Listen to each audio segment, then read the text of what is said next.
Hello everyone, তোমাদের ওদিকে কেমন ঠান্ডা পড়েছে? আমাদের এদিকে তো প্রচন্ড ঠান্ডা পড়েছে।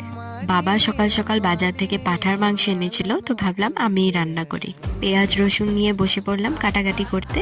আর আদা রসুন আর পেঁয়াজ একটু করে দিয়ে সব মশলা দিয়ে তার মধ্যে সেটাকে পেস্ট করে নিলাম।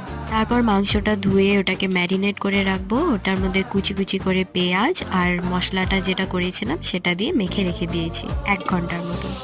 তারপর আলু কেটে ভেজে উঠিয়ে রাখলাম, আর তার মধ্যে সম্বার দিয়ে দিলাম তেজপাতা, গোটা গরম মশলা আর পেঁয়াজ।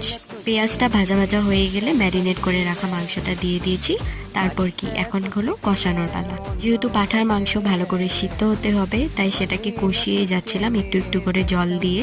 কুকারে বানানোর থেকে আমার সত্যি কড়াইয়ে এভাবে কষিয়ে খেতে বেশি ভালো লাগে। আর একদম লাস্টে দিয়ে দিলাম আলু। তারপর আরেকটু নাড়াচাড়া করে নামিয়ে দিয়েছি। দেখা হচ্ছে নেক্সট ভিডিওতে।